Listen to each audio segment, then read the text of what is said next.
Hey everybody, it's Sonjdradeluxe and I'm going to show you how to do this lavender smoky eye. I'll be listing all the products in the description box, so let's get started. This is Parfait Amour eyeshadow by MAC and I'm putting it all over the lid using my 224 brush.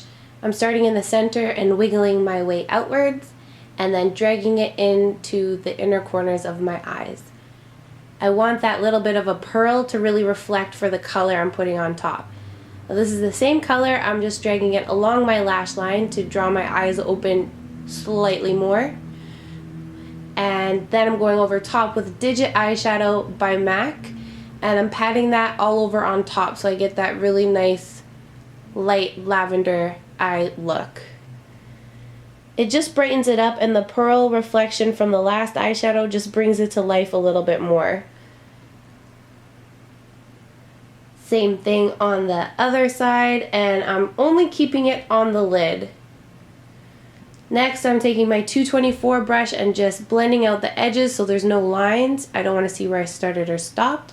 And with Cupcake eyeshadow by MakeupGeek Cosmetics, I'm going to super lightly blend out my crease, and that'll add a little bit of rosiness. For my skin tone, I kind of like warmer shades. And this warmer pink color goes really well with the purpley, lavendery colors that I've got on. I also like to darken right above my eyelid, just above the inner corners of my eyes, just to give my face a little bit more dimension. And with Typographic eyeshadow by MAC, I'm going to give it a little bit more shape around my lash line.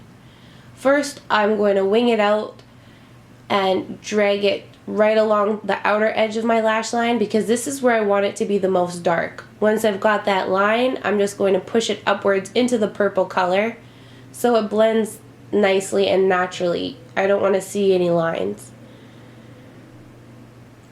Because we've already got those other shadows laid down, it's going to blend really seamlessly with just a few taps.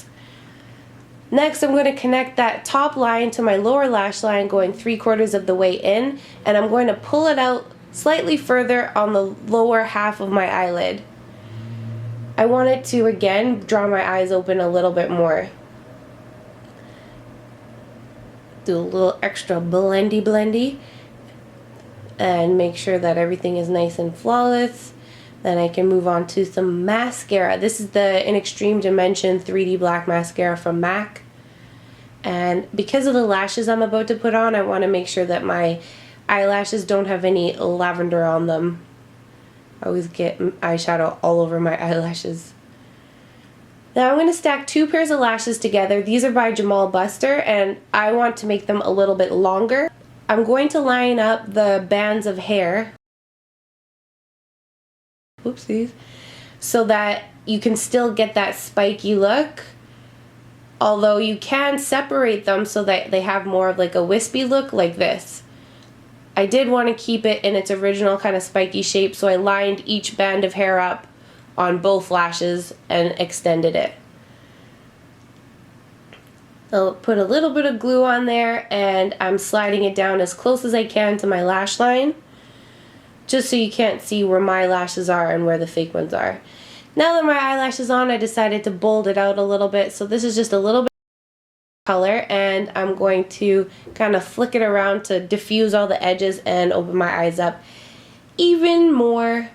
Actually, this is Fig eyeshadow. I just lightly dragged underneath to buff it out a little bit.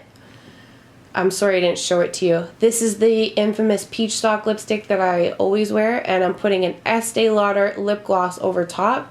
I don't remember the name, but I'm going to write it in my description box. And I just did it in the center to make my lips look bigger and juicier. Whenever I do lipstick like this, I always do the outer edges first and then drag the gloss to the middle of my lips. And there I go, putting on way too much mascara again, but I don't know how to stop it. Anyways, that's the look. Hope you all enjoyed the video. Don't forget to share, subscribe, and follow, and stay pretty and love yourself. And I'll catch you beauties later. Toodaloo!